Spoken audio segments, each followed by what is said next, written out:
je suis Rinde Raveloasso. Je représente également Diversity Magazine. Donc, si vous permettez, puis-je vous demander, pourriez-vous nous parler un peu, vous présenter brièvement et de nous parler un peu de votre parcours ainsi que l'activité principale et la mission de votre organisme? Magnifique. OK. Donc, oui, alors, mon nom est Félix Zoning. Je suis administrateur du REPAF, le réseau des entrepreneurs et professionnels africains. Donc, une organisation qui existe depuis bientôt une vingtaine d'années, fondée en 2005 et qui, en fait, a pour mission l'essor socio-économique professionnel des entrepreneurs au Canada, dont des entrepreneurs issus des diasporas africaines et afrodescendantes. D'accord. Donc, votre principal, on va dire, les bénéficiaires actuellement, ce sont plutôt les entrepreneurs africains, noirs. Oui, en fait, on a une triple clientèle, des entrepreneurs et également des professionnels et dans une certaine mesure des étudiants diplômés. D'accord, super. Donc, parmi pour faire tourner, on va dire, pour fonctionner votre organisme, vous recevez des subventions ou des financements de la part du gouvernement ou des sponsorships? L'organisation fonctionne avec, d'une part, des activités, surtout des activités, la participation de membres, puisque c'est une organisation avec à peu près 450 membres, dont la contribution, le membership, c'est ça c'est un volet. Et évidemment, sur des projets spécifiques, une contribution financière, une subvention de différents paliers gouvernementaux relativement à des projets spécifiques.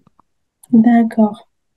Et selon vous, quels sont actuellement l'impact de votre projet sur, on va dire, l'économie nationale et aussi ces subventions, quels sont les impacts que vous pouvez illustrer un peu?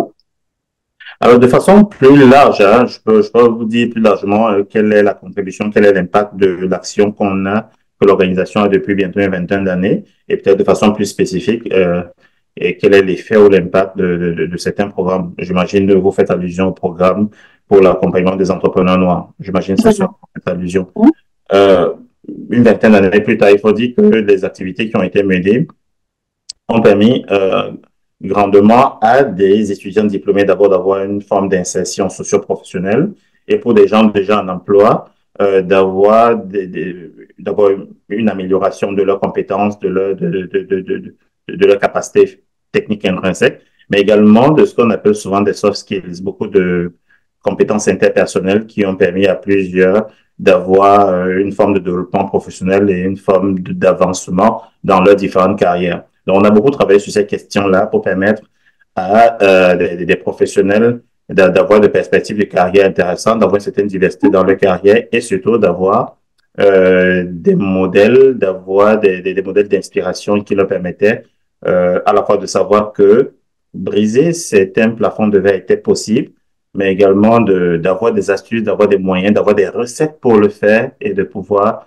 bâtir cette ascension-là. Ça, c'est le type d'effet, le type d'impact qu'on a pu avoir et pour lesquels on est, bien entendu, assez fiers. Évidemment, du point de vue des entrepreneurs, un des éléments sur lesquels on a eu une contribution assez significative, c'est l'aspect du mentorat. Donc, l'organisation a mis sur pied un programme de mentorat il y a très, très longtemps, quand c'était pas, enfin, j'ai envie de dire, quand c'était pas aussi populaire que ça. Et il faut dire que ce programme de mentorat-là a fait toute une différence dans la carrière entrepreneuriale de plusieurs promoteurs, plusieurs gens d'affaires dans nos communautés.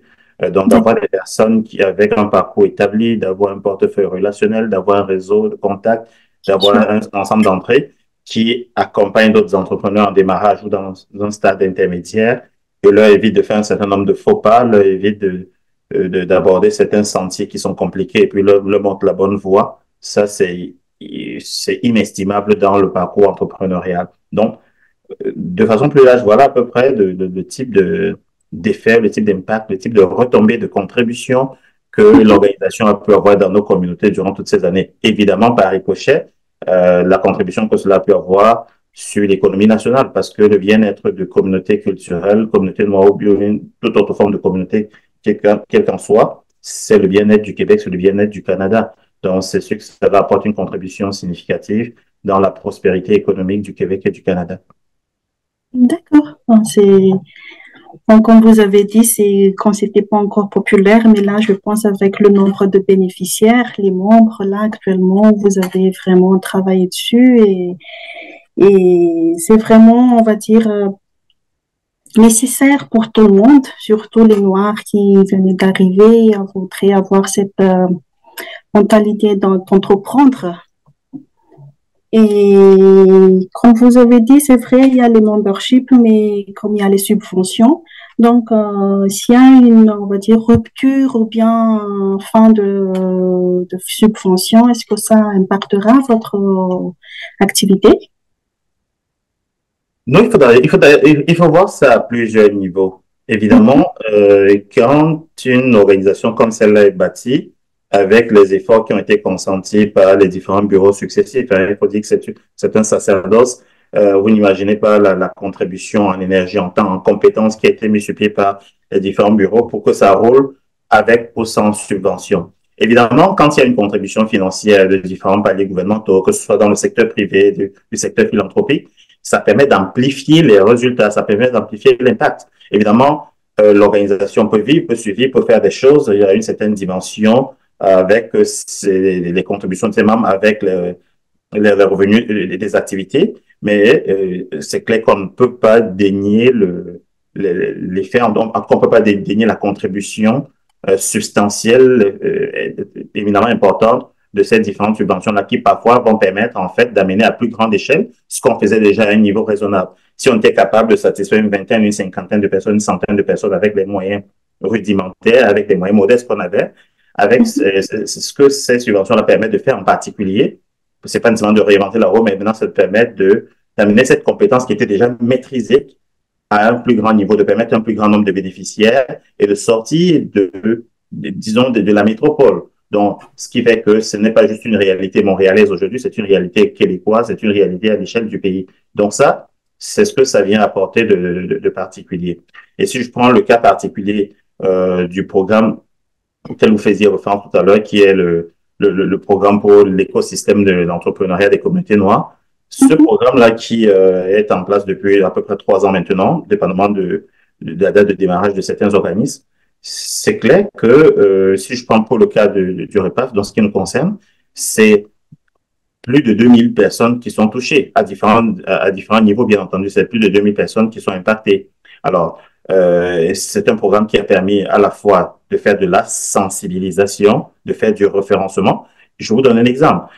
L'entrepreneuriat, et puis on s'en réjouit de plus en plus, c'est un parcours, c'est une voie que choisissent davantage des membres de nos communautés. Alors, mais sauf que, entre avoir l'intention de se lancer véritablement, et puis se lancer et réussir, il y a tout un pas, il y a tout un fossé. Donc, un programme comme celui-là nous a permis de faire beaucoup de sensibilisation, de permettre à des gens qui avaient un intérêt de savoir exactement quels sont les acteurs de cet écosystème-là par lesquels il faudrait passer. Si je veux démarrer une entreprise concrètement, on commence où? Quelles sont les différentes étapes? Quels sont les différents intervenants? Ça, il y a plusieurs personnes, il y a des centaines de personnes qui avaient cet intérêt, qui, à travers ces activités, ont été capables de passer à l'acte. De notre côté, il y a des gens qui étaient déjà passés à l'acte, qui avaient créé une entreprise, mais maintenant, il fallait la faire grandir, il fallait la faire prospérer. Et donc, d'autres types de programmes ont permis à ces entrepreneurs-là de passer à un autre niveau. Et puis, enfin, il y avait des entrepreneurs qui étaient déjà établis, mais qui voulaient passer à un stade de croissance où on veut gagner plus de compétitivité. On veut développer plus d'innovation. On veut développer plus de créneaux d'internationalisation parce que on a un potentiel, on a un produit ou un service qui pourrait intéresser des parties prenantes qui sont à l'extérieur de notre province, à l'extérieur de notre pays, mais on se demande comment est-ce qu'on fait. Donc, à différents niveaux, que ce soit à un niveau de pré-démarrage, à un niveau de démarrage, à un niveau de croissance, à un niveau d'internationalisation, le programme a permis de toucher plus de 2000 personnes en ces 3 années-là. Et de ce point de vue-là, on trouve que c'est très important. En tout cas, ça amène une certaine empreinte, ça amène une certaine contribution substantielle. Ok, c'est vraiment impressionnant les informations que vous communiquez, surtout la statistique. C'est, c'est vraiment d'une grande envergure, on va dire, pour vous. Et donc, dans les années à venir, on va dire pour l'année 2025, est-ce qu'il y a un projet en cours ou bien en cours de développement que vous allez lancer pour promouvoir encore le projet ou bien le programme? Alors, vous parlez de promouvoir ce programme-là pour les prochaines années? Oui, ou bien les projets que vous avez en vue pour les prochaines années. Alors moi, j'ai eu la chance de parler avec d'autres acteurs de l'écosystème entrepreneurial, au-delà de notre organisation qui est le REPAF, de parler Mhm, avec d'autres organismes qui partagent la même vocation, qui partagent très souvent la même mission, ou alors avec lesquels on a des missions qui sont complémentaires.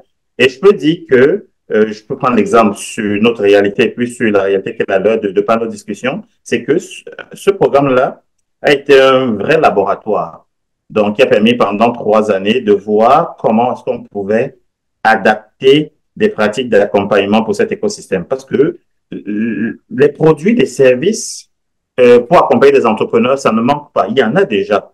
Mais très souvent, il y avait la question de l'adaptabilité de ces produits, la question de l'efficacité de ces moyens, de ces institutions d'accompagnement par rapport à ce type de clientèle, à ce type de mhm, population. On se demandait jusqu'à quel point des méthodes traditionnelles, des procédures, des outils, des structures traditionnelles d'accompagnement pourraient répondre à ces besoins-là, aux besoins de ces entrepreneurs qui sont issus des communautés culturelles, donc communautés noires, et qui, pour certains, parfois en plus, ont la dimension immigration, c'est-à-dire sont peut-être venus au Canada, et donc ils peuvent avoir une certaine distance culturelle. Donc, il se posait cette question. Donc, ce programme-là est un vrai laboratoire de la manière dont on pouvait développer des outils d'accompagnement qui pouvaient être vraiment adaptés pour ce type d'écosystème et voir jusqu'à quel point ça pouvait être efficace. Et donc, je pense que avec les résultats que nous avons dans différents organismes, que j'ai la chance d'aller à travers le pays et puis de voir ce que ça fait comme différence, avec ces résultats-là, ça donne une piste pour la réplication. On a été capable en 3 ans de voir qu'est-ce qui fonctionne bien, de voir qu'est-ce qui fonctionne moins bien et de voir exactement jusqu'à quel point ça peut amener un effet, un impact et surtout une certaine durabilité de cet impact-là. Donc, aujourd'hui, je pense que ce projet que je qualifie de projet pilote de laboratoire est à un niveau où on peut maintenant l'amener à une plus grande échelle et on peut davantage repliquer avec beaucoup plus de certitude, avec beaucoup plus de confiance. Donc, moi, je trouve que oui, ça vaudrait la peine parce que ce serait dommage de s'arrêter en si bon chemin. voilà, c'est avec l'effort que vous avez donné toutes ces années, on va dire des résultats positifs, hein, ce sera toujours mieux d'avancer davantage. Ouais. Et bon, je pense que pour conclure déjà, quel message vous souhaiterez-vous faire passer pour nos lecteurs? Si vous avez des messages sur le projet ou bien d'autres projets, je suppose que vous portez plusieurs casquettes également. Alors, le message, c'est, et puis je me fie un peu au nom de votre magazine. Je pense que nous avons un pays qui a la chance d'être riche de sa diversité. Cette richesse, cette diversité-là, c'est une richesse incroyable. C'est une richesse fondamentale.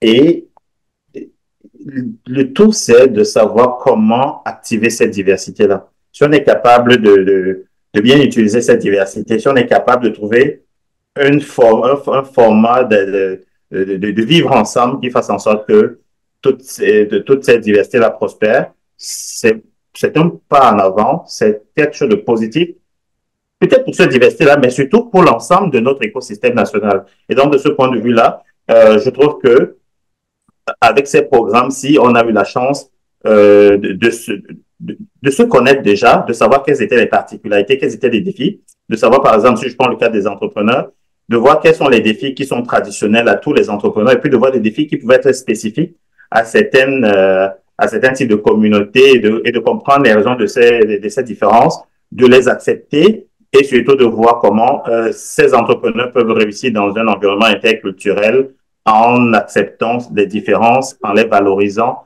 et en trouvant comment faire de cette différence à une vraie richesse. Donc moi, je trouve que c'est une chose